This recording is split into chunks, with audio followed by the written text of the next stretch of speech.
नमस्कार, स्वागत है आप सभी का शिक्षा सिटी के यूट्यूब चैनल में। दोस्तों, आज हम जो हमारी टेस्ट सीरीज हमने स्टार्ट की थी आरआरबी एनटीपीसी और ग्रुप डी के लिए, उसके भाग 4 को आज हम कवर करेंगे। तो चलिए वीडियो को स्टार्ट करते हैं और देख लेते हैं कि आज की हमारी जो चौथी टेस्ट सीरीज है उसमें हमने कौन कौन से इम्पॉर्टेंट प्रश्नों को सम्मिलित किया हुआ है। तो चलिए वीडियो को शुरू करते हैं। पहला प्रश्न आपके लिए है, निम्न में से किसने जड़त्व का नियम प्रतिपादित किया था। सुपर इंपॉर्टेंट प्रश्न आपको बताना है कि जो जड़त्व का नियम है वह किसके द्वारा दिया गया था। तो यहाँ पे आप देख लीजिए, तो दिए गए ऑप्शंस में से जो चारों ऑप्शंस हैं वो बिल्कुल गलत हैं, क्योंकि जो जड़त्व का नियम है यह दिया गया था गैलीलियो गैलीली की द्वारा। किसके द्वारा? तो गैलीलियो गैलीली के द्वारा जो है जड़त्व का नियम दिया गया था। तो इसका राइट आंसर हो जाएगा गैलीलियो गैलीली के द्वारा जो है जड़त्व का नियम दिया गया था। तो आप इसे याद रखिएगा। उसके बाद अगर हम पहले ऑप्शन की बात करें सर आइजैक न्यूटन की, तो इनके द्वारा कौन सा नियम दिया गया था? तो आइजैक न्यूटन के द्वारा नियम दिया गया था गुरुत्वाकर्षण का नियम। आप याद रखिएगा, गुरुत्वाकर्षण का जो नियम है यह आइजैक न्यूटन के द्वारा दिया गया था। और उसके बाद सीवी रमन के द्वारा कौन सा नियम दिया गया? जो सीवी रमन थे यह भारत के भौतिक विज्ञानी थे, तथा इनके द्वारा जो है सीवी रमन के द्वारा जो है रमन प्रभाव की खोज की गई थी। किस प्रभाव की?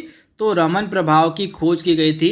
रमन मतलब सीवी रमन के द्वारा। तो इसे भी आप याद रखिएगा। तथा इन्हीं के द्वारा जो रमन प्रभाव की खोज की गई थी, इसी कारण से प्रत्येक 28 फरवरी को जो है राष्ट्रीय विज्ञान दिवस मनाया जाता है। तो इसे भी आप याद रखिएगा। प्रत्येक फरवरी को जो हमारा राष्ट्रीय विज्ञान दिवस मनाया जाता है 28 फरवरी के दिन, वह क्यों मनाया जाता है? क्योंकि 28 फरवरी के ही दिन जो है सीवी रमन के द्वारा जो है रमन प्रभाव की खोज की गई थी।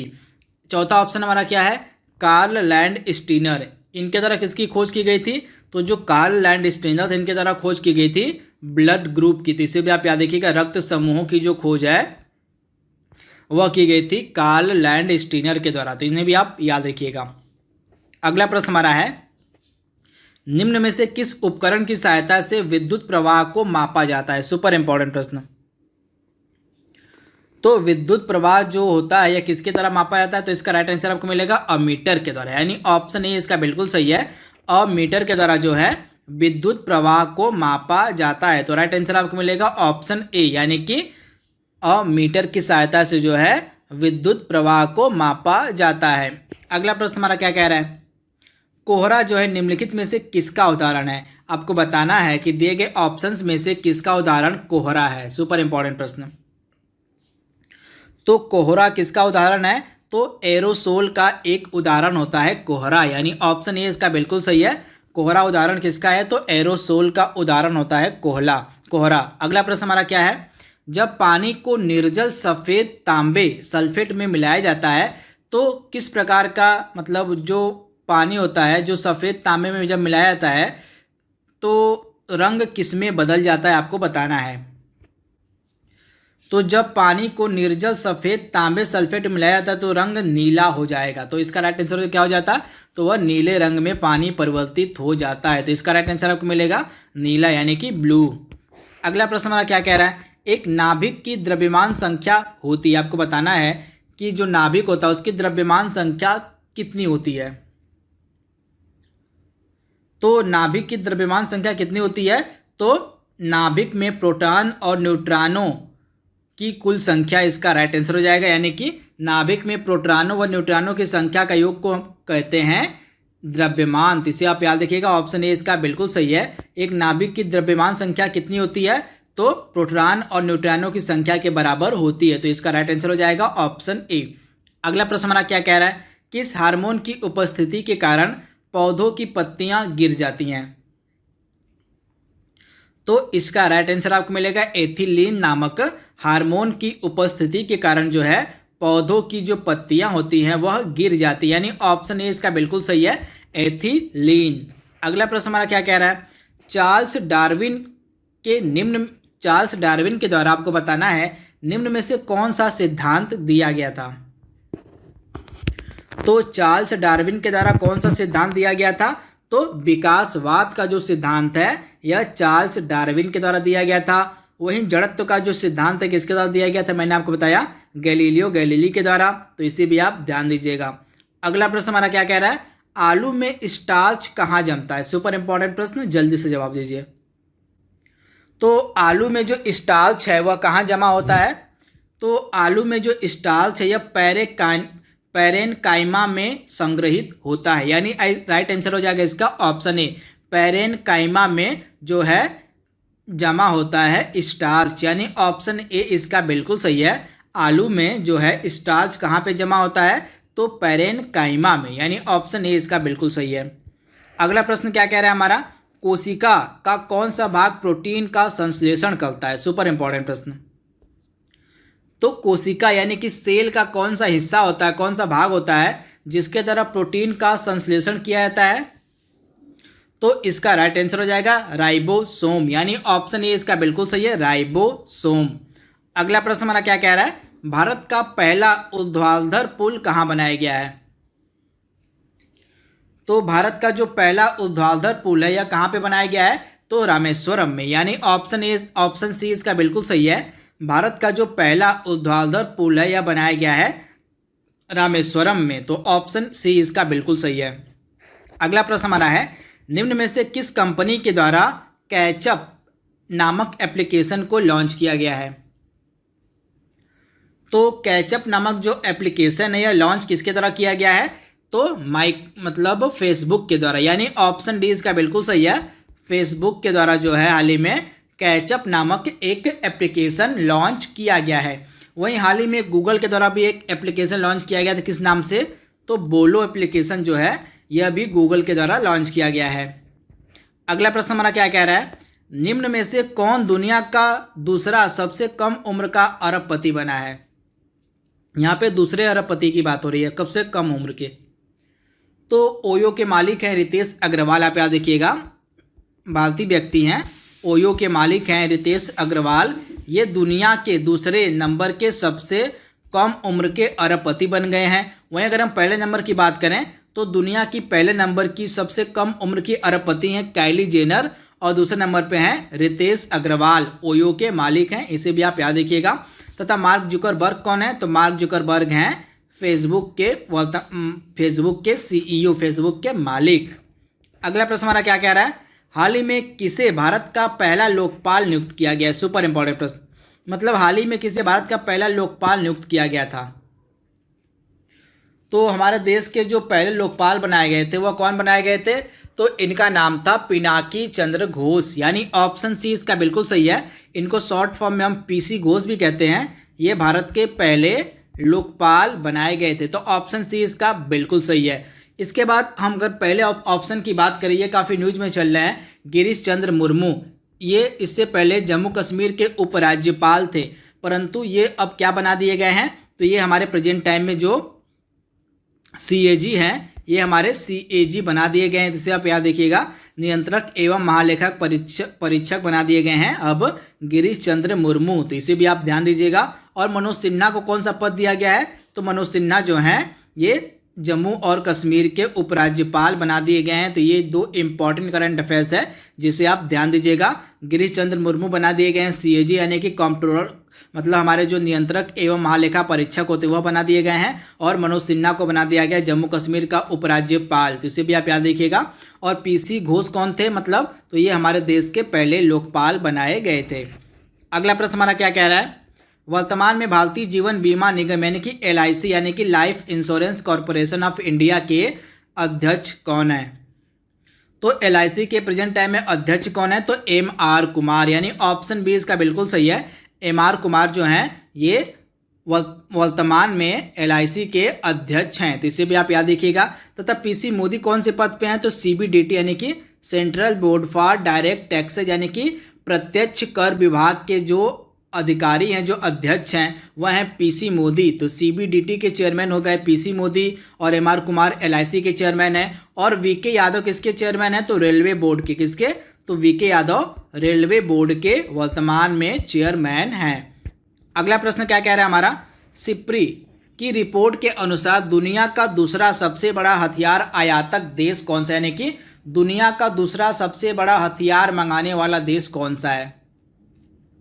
तो सिप्री की रिपोर्ट के अनुसार दुनिया का दूसरा सबसे बड़ा हथियारों का आयातक देश बन गया है भारत, और पहले नंबर पे आपको मिलेगा सऊदी अरब, यानी कि सऊदी अरब जो है दुनिया का पहला सबसे बड़ा हथियार आयातक देश है और भारत जो है दूसरा दुनिया का सबसे बड़ा हथियार आयातक देश है।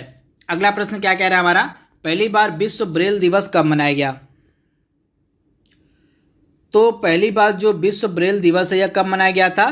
तो 4 जनवरी के दिन। तो आप इसे याद देखिएगा, 4 जनवरी 2019 को जो है पहली बार जो है विश्व ब्रेल दिवस मनाया गया था। तो राइट आंसर आपको मिलेगा ऑप्शन ए, यानी कि 4 जनवरी 2019 को। और किसके द्वारा मनाया गया? तो यूनाइटेड नेशन यानी कि संयुक्त राष्ट्र के द्वारा। अगला प्रश्न क्या रहा है हमारा, हाल ही में किस राज्य के द्वारा one family one job scheme शुरू की गई है? तो one family one job scheme जो है यह सिक्किम के द्वारा शुरू की गई। तो ऑप्शन बी इसका बिल्कुल सही है, सिक्किम के द्वारा। अगला प्रश्न क्या कह रहा है, हाल ही में सिनेमा पर भारत का पहला राष्ट्रीय संग्रहालय कहाँ बनाया गया है?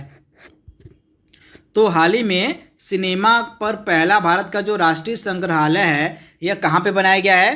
तो मुंबई में, यानी ऑप्शन जो इसका ए है बिल्कुल सही है, मुंबई। अगला प्रश्न क्या कह रहा है हमारा, हाल ही में मानव अधिकारों के लिए समर्पित दुनिया का पहला टेलीविजन चैनल कहाँ पे लॉन्च किया गया है? सुपर इंपॉर्टेंट प्रश्न। तो मानवाधिकारों के लिए समर्पित दुनिया का जो पहला टेलीविजन चैनल है यह लंदन में हाल ही में लॉन्च किया गया, यानी राइट आंसर आपको मिलेगा लंदन, यानी ऑप्शन सी इसका बिल्कुल सही है। 20वां प्रश्न हमारा क्या कह रहा है, दिए गए विकल्प में से कौन सबसे ज़्यादा उपयोग किया जाने वाला अर्धचालक है? यानी कि सेमीकंडक्टर की यहाँ पे बात हो रही है। तो सबसे अधिक उपयोग किया जाने वाला अर्धचालक कौन सा है? तो सिलिकॉन, यानी ऑप्शन ए इसका बिल्कुल सही है, सिलिकॉन। अगला प्रश्न हमारा क्या कह रहा है, डॉक्ट्रिन ऑफ लैप्स यहाँ पे होगा। तो डॉक्ट्रिन ऑफ लैप्स जिसको हिंदी में हम कहते हैं व्यापकत का सिद्धांत, आप ध्यान दीजिएगा, डॉक्ट्रिन ऑफ लैप्स यहाँ पे होगा। तो आपको बताना है कि डॉक्ट्रिन ऑफ लैप्स जिसको हिंदी में हम कहते हैं व्यापकत का सिद्धांत, यह किसके द्वारा दिया गया था? तो व्यापकत के सिद्धांत यानी कि डॉक्ट्रिन ऑफ लैप्स का संबंध है लॉर्ड डलहौजी से। तो इसे आप याद रखिएगा, व्यापकत का सिद्धांत हिंदी में इसको ऐसे लिखते हैं, आप ध्यान दीजिएगा, व्यापकत का सिद्धांत, इसको इंग्लिश में कहते हैं डॉक्ट्रिन ऑफ लैप्स। यह दिया था लॉर्ड डलहौजी ने। और लॉर्ड वेलेजली के द्वारा कौन सा सिद्धांत शुरू किया गया? तो सहायक संधि जो है लॉर्ड डलहौजी के द्वारा शुरू की गई थी, सहायक संधि। और लॉर्ड कॉर्नवालिस के द्वारा किसकी शुरुआत की गई थी? तो अस्थाई बंदोबस्त जो था, अस्थाई बंदोबस्त की जो शुरुआत है वह लॉर्ड कॉर्नवालिस ने की थी। तो ये तीनों आपको याद रखना है। व्यापकत का सिद्धांत जिसको इंग्लिश में कहते हैं डॉक्ट्रिन ऑफ लैप्स, इसका संबंध लॉर्ड डलहौजी से है। वेलेजली का संबंध आपको हो जाएगा सहायक संधि से, और लॉर्ड कॉर्नवालिस का संबंध हो जाएगा अस्थाई बंदोबस्त से। अगला प्रश्न हमारा क्या कह रहा है, भारत की संसद किनसे मिलकर बनती है? तो काफ़ी अच्छा प्रश्न है, लगातार यह एग्जाम में पूछा जाता है। तो इस प्रश्न का राइट आंसर हो जाएगा Lok Sabha plus Rajya Sabha plus president, यानी इन तीनों से मिलकर हमारी संसद बनती है, लोकसभा, राज्यसभा और राष्ट्रपति से। अगला प्रश्न हमारा क्या कह रहा है, विम्बल्डन चैंपियनशिप का संबंध निम्नलिखित में से किस खेल से है? तो विम्बल्डन चैंपियनशिप का जो संबंध है यह किस खेल से है? तो लॉन टेनिस, यानी इसका राइट आंसर हो जाएगा लॉन टेनिस, यानी ऑप्शन बी। अगला है फीफा का मुख्यालय आपको बताना है। फुटबॉल की सबसे श्रेष्ठ जो संस्था उसको फीफा कहते हैं। तो फीफा का मुख्यालय आपको बताना है किस देश में है? तो फीफा का मुख्यालय आपको मिलेगा स्विट्जरलैंड के ज्यूरिख शहर में। कहाँ? तो ऑप्शन बी इसका बिल्कुल सही, स्विट्जरलैंड के ज्यूरिख शहर में आपको मिलेगा फीफा का मुख्यालय। अगला प्रश्न हमारा क्या कह रहा है, संसद संविधान में संशोधन कर सकती है किस प्रकार?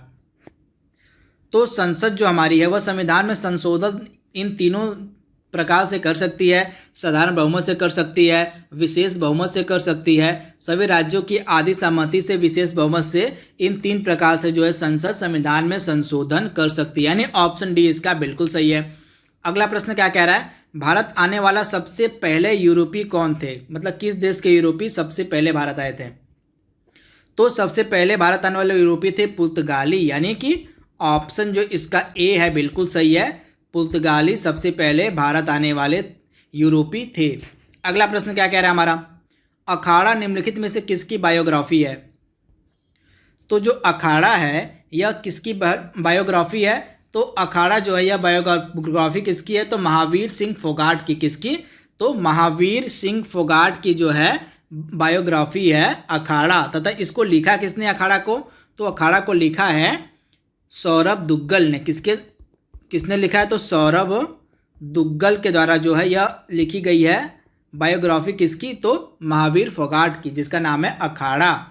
अगला प्रश्न हमारा क्या कह रहा है? अंतर्राष्ट्रीय अहिंसा दिवस कब मनाया जाता है? तो जो अंतर्राष्ट्रीय अहिंसा दिवस है यह मनाया जाता है प्रत्येक वर्ष 2 अक्टूबर के दिन। तो इसे आप ध्यान दीजिएगा, प्रत्येक वर्ष 2 अक्टूबर को अंतर्राष्ट्रीय अहिंसा दिवस मनाया जाता है। अगला प्रश्न हमारा क्या कह रहा है? पृथ्वी दिवस का आयोजन कब किया जाता है? तो पृथ्वी दिवस का जो आयोजन है यह प्रतिवर्ष किया जाता है 22 अप्रैल के दिन। यानी ऑप्शन जो इसका ए है बिल्कुल सही है, 22 अप्रैल के दिन जो है पृथ्वी दिवस का आयोजन किया जाता है। तो इसका राइट आंसर आपको मिलेगा ऑप्शन ए, यानी कि 22 अप्रैल। अगला प्रश्न हमारा क्या है, जो कि आज का लास्ट प्रश्न भी है? कौन सा स्ट्रेट यानी कि चैनल जो है ग्रेट ब्रिटेन को फ्रांस से अलग करता है? तो इंग्लिश चैनल इसका नाम है। इंग्लिश चैनल जो है यह ग्रेट ब्रिटेन को फ्रांस से अलग करता है। तो इसे आप ध्यान दीजिएगा, इंग्लिश चैनल। तो इसे आप ध्यान दीजिएगा। तो दोस्तों यहाँ पे हमने चौथा जो हमारी टेस्ट सीरीज है आरआरबी एनटीपीसी के लिए उसको हमने कंप्लीट कर लिया है। हेलो फ्रेंड्स, जैसा कि मैं आपको रोज़ प्रमोशनल वीडियोस में बता रहा हूँ कि अनअकैडमी के सब्सक्रिप्शन जो है वो महंगे होने वाले हैं। तो मैं यही आपसे कहूँगा कि अगर आप सब्सक्रिप्शन लेने के मूड में हैं, अगर आप सब्सक्रिप्शन लेने के लिए प्रिपेयर्ड हैं, जो कि आपके ग्रुप डी के भी एग्जामिनेशंस हैं प्लस एसएससी के एग्जामिनेशंस हैं आपके, तो ज़रूर आप एसएससी कैटेगरी में जाके सब्सक्रिप्शन ले सकते हैं, जहाँ कि आप देख रहे हैं कि प्राइसेस जो है जल्दी बढ़ने वाले हैं और प्लस अभी आपको एक्स्ट्रा डिस्काउंट्स भी चल रहा है जिसके बारे में हम बताएंगे। तो जल्दी से सब्सक्रिप्शन ले लीजिए। बेनिफिट्स क्या क्या मिलेंगे कि आपको डाउट क्लियरिंग सेशंस को प्रायोरिटीज़ दी गई हैं, वो आपको मिल जाएंगे, लाइव सेशंस मिल जाएंगे, लाइव क्लासेस मिल जाएंगे, इंटरेक्टिव क्लासेस जिसमें मेरी भी क्लासेस दिखती हैं। कोड यूज़ करना पड़ेगा आपको wimdays@14, ठीक है? wimdays@14 जैसे ही कोड यूज़ करेंगे तो आपको क्या होगा, यहाँ पे 20% ऑफ अभी मिल जाएगा प्लस अप टू 10% तक ऑफ जो है वो कॉइन से भी मिल जाएगा। तो अप्रॉक्स 20 to 30% तक ऑफ पा सकते हैं। तो जल्दी ही प्राइसेस बढ़ने वाले हैं। मैं आपसे यही कहूँगा जल्दी से सब्सक्रिप्शन ले ले ताकि ज़्यादा से ज़्यादा क्लासेस का और कम पैसे में आप इसका फ़ायदा उठा सकें। प्लस अभी देखिए मैंने बताया कि 29 जुलाई तक अगर आप सब्सक्रिप्शन लेते हैं तो 20% का आपको ऑफ भी मिल जाएगा, डिस्काउंट भी मिल जाएगा। कोड या क्या यूज़ करना है? कोड वही यूज़ करना है VIMLESH, ठीक है, wimdays@14। इस कोड को यूज़ करके आप सब्सक्रिप्शंस में ऑफ पा सकते हैं। ध्यान रखिएगा, wimdays@14 कोड को यूज़ करके आप सब्सक्रिप्शन में 20% का ऑफ पा सकते हैं और प्राइजेस आपके जो बढ़ने वाले हैं उससे भी आपको रियायत मिल सकती है। तो उम्मीद करता हूं दोस्तों आप जल्दी से सब्सक्रिप्शन ले लेंगे। अगर आप उसके इंटरेस्टेड होंगे तो जरूर सब्सक्रिप्शन ले लेंगे। Thank you so much. चलिए मिलते हैं हम आपको लाइव क्लास में।